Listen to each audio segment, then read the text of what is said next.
এটা হেলেন কেলারের the story of my লাইফের দ্বিতীয় অংশ, পার্ট 2।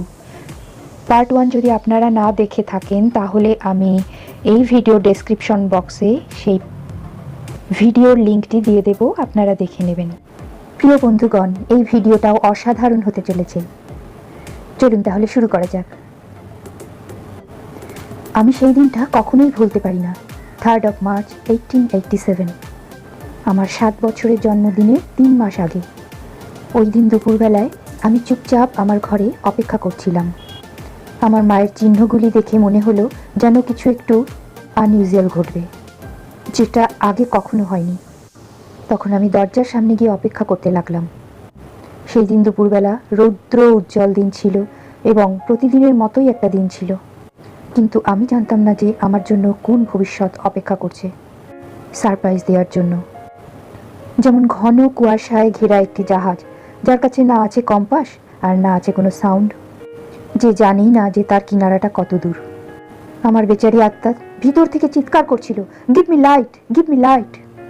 আমার আলো চাই, আমার আলো চাই। আগামী 1 ঘন্টার মধ্যেই সেই লাইট আমার জীবনে প্রবেশ করলো আমার টিচার এসে যাওয়াতে। যেদিন সকালে আমার টিচার আসলো, উনি ওনার সাথে আমাকে উপরের ঘরে নিয়ে গেলেন। ভেবে দেখুন তো, উনি আমাকে কিভাবে সবকিছু শিখিয়েছিলেন। উনি প্রথমেই আমার হাতে একটি পুতুল দিলেন। খানিকক্ষণ আমি ওই পুতুলটা নিয়ে খেলছিলাম। তারপর মিস সুলিভান, আমার টিচার, আমার হাত ধরলেন এবং তার নিজের আঙ্গুল দিয়ে আমার হাতের উপরে কিছু একটা লিখলেন, DOLL। আমাকে নিজের আঙুল দিয়ে বোঝাতে চাইলেন যে এটা তুমি ধরে বসে আছো, এটাকে ফিল করে নাও। একে ডল বলা হয়, DOLL মানে পুতুল। আমার না এই আঙুলের খেলাটাকে ভীষণ মজার বলে মনে হলো। আমাকে এটা মনে রাখতে হবে আর এর নকল করতে হবে। যখন আমি সাকসেসফুলি ওনাকে নকল করে ফেললাম, তখন তো আমার খুশির ঠিকানাই রইল না। আমি দৌড়ে আমার মায়ের কাছে চলে গেলাম আর ওনার হাতে লিখতে লাগলাম। আমার জানা ছিল না যে ওয়ার্ডগুলো আমি লিখছি সেগুলো এক্সিস্ট করে কি করে না এই দুনিয়ায়।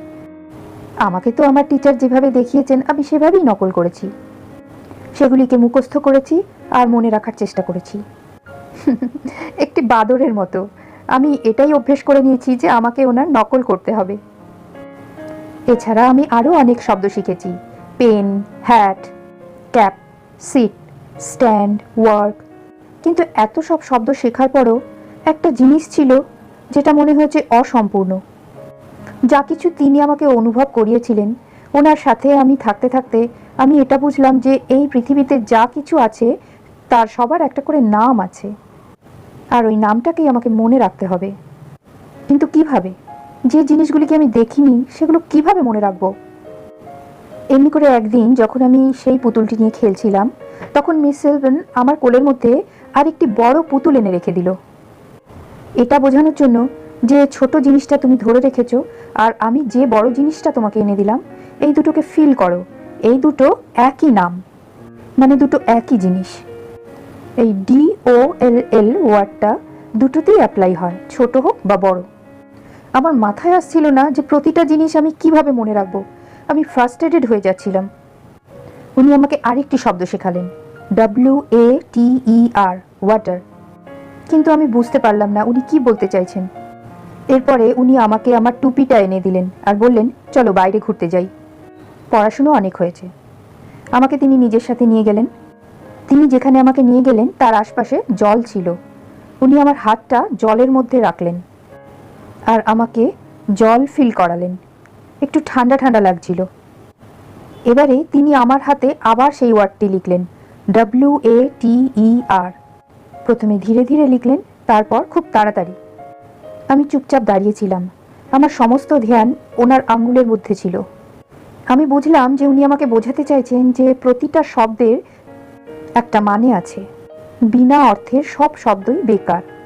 তার মানে হলো কিছু একটা ঠান্ডা ঠান্ডা ভেজা ভেজা, যেটাকে বলা হয় জল, ওয়াটার, যেটা এই মুহূর্তে আমার হাতে আছে। এই জলই হলো প্রথম জিনিস যেটাকে আমি ফিল করেছিলাম। এই শব্দের অর্থটা মাথায় এলো। আমার মনে হলো আমি যেন আলোকিত হচ্ছি। আমার আত্মাতে সেই আলো আসছে যেটা আমি বহু দিন ধরে খুঁজেছিলাম। মানে এতদিন ধরে উনি আমাকে খুব বোঝানোর চেষ্টা করছিলেন যে সমস্ত জিনিসেরই একটা নাম হয়, হাত দিয়ে সেটাকে ফিল করতে হয়। এখন আমি সমস্ত জিনিসগুলোই হাত দিয়ে ফিল করতে চাইছিলাম। এখন আমি প্রত্যেকটা জিনিসকে আমার নতুন চোখ দিয়ে দেখছিলাম, আমার আঙ্গুলের চোখ দিয়ে।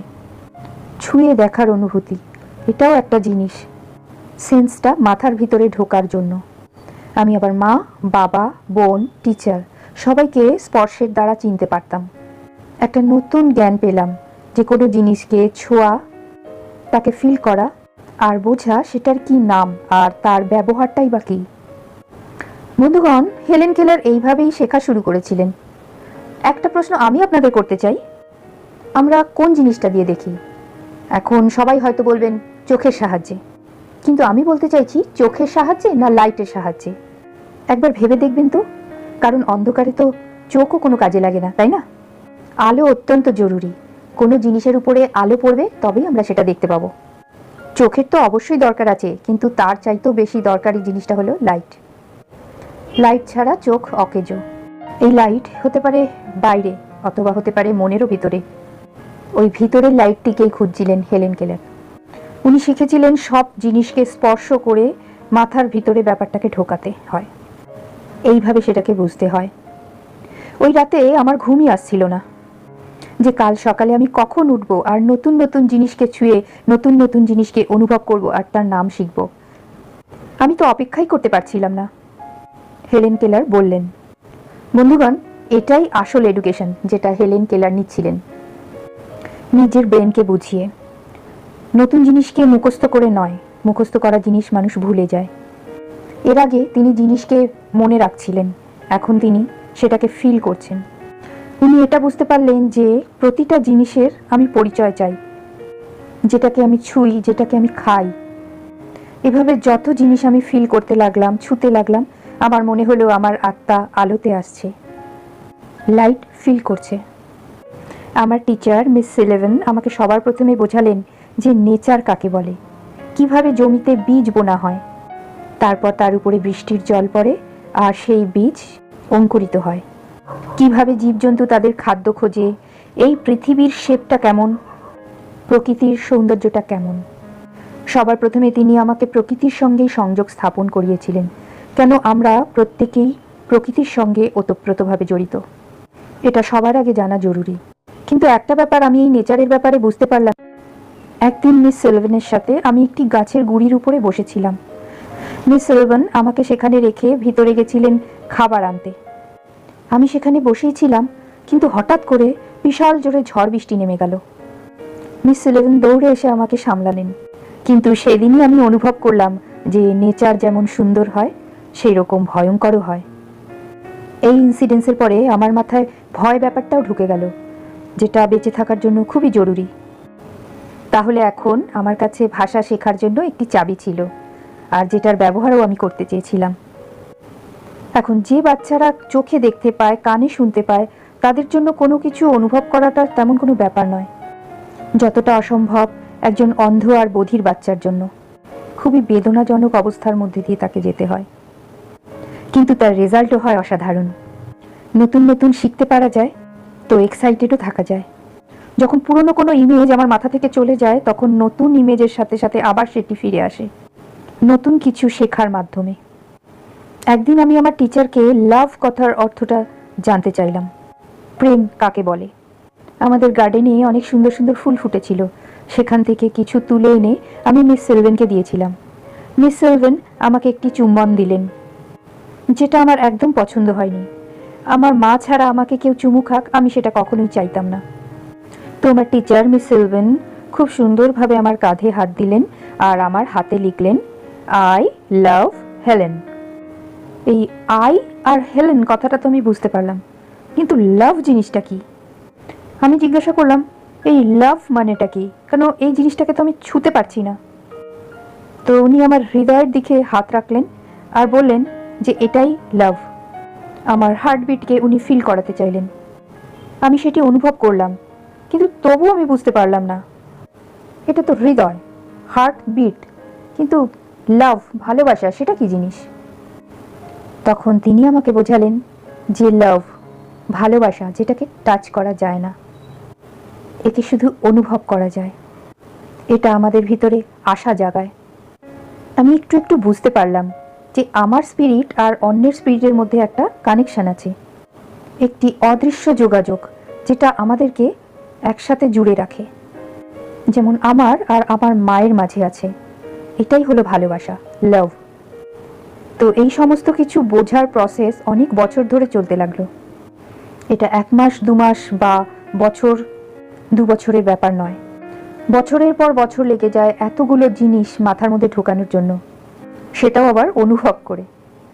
তো এই সমস্ত জিনিস যখন সব হয়ে গেল, তখন আমার এডুকেশনের একটি মোস্ট ইম্পর্টেন্ট পার্ট এলো, রিডিং, নিজে পড়া শেখা।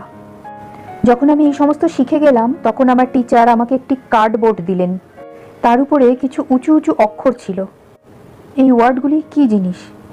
এটা তো বুঝতে পারলাম যে এই কার্ডবোর্ডের উপরে যে ওয়ার্ডগুলো লেখা আছে সেগুলোর সবকটারই কিছু না কিছু মানে আছে। এগুলো কোনো না কোনো অবজেক্ট, অ্যাক্ট বা কোয়ালিটির ব্যাপারে বলে, কোনো না কোনো জিনিস, কাজ বা কোনো কিছুর অবস্থাকে বোঝায়। এখন টাস্ক এটাই হলো এই ছোট ছোট ওয়ার্ডগুলোকে একটা ফ্রেমের মধ্যে এনে একটা সেন্টেন্স বানাতে হবে। যেমন উদাহরণ, ডল ইজ অন বেড, পুতুলটি বিছানার উপরে আছে। এই 4টে ওয়ার্ডকে একটা ফ্রেমের মধ্যে আনতে হবে, যেমন যেভাবে পরপর এগুলোকে সাজাতে হবে। আর আমি ঠিক সেইভাবেই করলাম। ধীরে ধীরে এটা আমার কাছে একটা খেলার মতো মনে হলো। এটি এমনই একটি খেলা যেটা আমি আমার টিচার মিস সেলভেনের সাথে ঘন্টার পর ঘন্টা খেলতাম, সেন্টেন্স বানানোর খেলা। এত খুশি আজ পর্যন্ত আমাকে কোনো কিছুতেই দিতে পারিনি যেটা এই বাক্য বানানোর খেলাতে দিয়েছিল। মিস সেলভেন আমাকে অনেক কিছুই শিখিয়েছিলেন, কানেক্টেড স্টোরি বা গল্প পড়াও শিখিয়েছিলেন। তার কোনো কিছু শেখানোর পদ্ধতিটা ভীষণ আলাদা ছিল। তিনি আমাকে গল্প এবং কবিতার মাধ্যমে শেখাতেন। কোনো কিছু শেখানোর সহজ পদ্ধতি হলো তার সাথে একটি গল্প জুড়ে দিন। মিস সেলভেন আমার জন্য সমস্ত জিনিসকে, সমস্ত গল্পকে এতটাই সত্যি বানিয়ে দিতেন যে ডাইরেক্ট আমার মাথার মধ্যে ঢুকে যেত। কোনো কিছুকে মুখস্থ রাখতে হতো না। যেগুলো এখনকার বাচ্চাদের জন্য খুব কঠিন লাগে, সেগুলো আমার জন্য খুব মিষ্টি মেমোরির মতো ছিল। আমার জীবনের সবচাইতে বেশি সুখের মুহূর্তগুলো ছিল মিস সেলভেনের সঙ্গে এই সেন্টেন্সগুলো শেখা। আমার জন্য প্রথম এডুকেশন ছিল নেচার। আমি ঘন্টার পর ঘন্টা বসে জিওগ্রাফিকে বোঝার চেষ্টা করেছি। আজ পর্যন্ত ভাবিনি যে আমি কোনো লেসন নিচ্ছি, মনে হয়েছে যেন আমি একটা গেম খেলছি। আমাকে এই পৃথিবী সম্বন্ধে বোঝানোর জন্য মিস সেলভেন নরম মাটি দিয়ে ম্যাপ বানাতেন, যেমন পাহাড়, উপত্যকা, নদী, এই সবগুলোকে হাত দিয়ে ফিল করার জন্য। সবকিছু ক্লে দিয়ে বানাতেন, কিন্তু আমার পক্ষে এটা বোঝা অসম্ভব ছিল যে এই আর্থের উপরে জোন আর পোল সেগুলো কিভাবে রয়েছে। এছাড়াও আমার বিজ্ঞান আর সংখ্যাতত্ত্বের ব্যাপারে কোনো ইন্টারেস্টই ছিল না, সায়েন্স আর ম্যাথে। কিন্তু তারপরেও মিস সেলভেন আমাকে যোগ, ভাগ, গুণ, বিয়োগ সবকিছু শিখিয়েছিলেন। ঠিক এইভাবেই আমি জিওলজি আর বটানিও শিখেছি। প্রথম দিকে তো আমার কাছে কিছু সামান্যই সম্ভাবনা ছিল, কিন্তু আমার টিচার চলে আসাতে আমার সামনে সুযোগের দরজা খুলে গেল। তিনি তার সম্পূর্ণ কাজকে খুবই নিষ্ঠার সাথে করেছিলেন। আমার শিক্ষার প্রথম বছরগুলো মধুর করে দিয়েছিলেন মিস সেলভেন। বন্ধুগণ, এখানে হেলেন কেলার খুব সুন্দর একটি কথা বলেছেন যেটা আমার হৃদয়কে ছুঁয়ে গেছে। যেটা হলো, কোনো টিচার তো একটি বাচ্চাকে ক্লাসরুম পর্যন্ত নিয়ে যেতে পারে, কিন্তু তাকে শিক্ষিত করে তোলা সমস্ত শিক্ষকের সাধ্যের মধ্যে নয়। এটা একমাত্র সেই করতে পারে যে এই কাজটা করে খুশি হয়, যতক্ষণ না সে নিজে সেই জিনিসগুলো ফিল করে। কিছুটা এরকমই ছিলেন আমার টিচার মিস সেলভেন। আমি যা কিছুই তার ব্যাপারে বলি না কেন সেটাই কম। আমি তো আমার জীবনে ওনাকেই পদানুসরণ করেছি। আমার ভিতরে আজ যেটাই আছে, ভালো মন্দ, আনন্দ, ট্যালেন্ট, যা কিছুই আছে, সবই ওনার ভালোবাসার স্পর্শে। জানেন, যেদিন আমি ওই জলকে প্রথম ছুঁয়েছিলাম সেদিন কি হয়েছিল? আমার আত্মা একটি লাইট পেয়েছিল। কারণ এর আগে পর্যন্ত আমি জিনিসগুলোকে মুখস্থ করছিলাম। মুখস্থ করে করে কতটা মনে রাখা যায়, যতক্ষণ পর্যন্ত সেই জিনিসটার আমি মানেই বুঝতে পারতাম না। এই যে নলেজ হয় না, জ্ঞান, এই জ্ঞান বন্ধুগণ, এটি একটি মোমবাতির আলোর মতো হয়। মন দিয়ে শুনুন, জ্ঞান একটি মোমবাতির মতো। একে একটা ছোট্ট স্ফুলিঙ্গ দিয়ে জ্বালিয়ে দিন, তারপর দেখুন মাথার ভিতরের সমস্ত অন্ধকার কেমন আলোতে পরিবর্তিত হয়ে যাচ্ছে। কারণ সেটাই হচ্ছে আসল লাইট, যেটার দ্বারা আমরা দেখতে পাই, চোখের দ্বারা নয়। প্রিয় বন্ধুগণ, আশা করি ভিডিওটি আপনাদের ভালো লেগেছে। যদি ভালো লাগে তাহলে কমেন্ট বক্সে কমেন্ট করুন যে তৃতীয় পার্ট আপনারা চান, তাহলে আমি শীঘ্রই সেটা আপনাদের কাছে নিয়ে আসব। স্টোরিটিকে ভালো লাগলে সবার মাঝে শেয়ার করুন, চ্যানেল সাবস্ক্রাইব করুন ও জ্ঞানের আলো সবার কাছে পৌঁছে দিন। অনেক অনেক ধন্যবাদ। তাহলে আবার দেখা হবে। নমস্কার।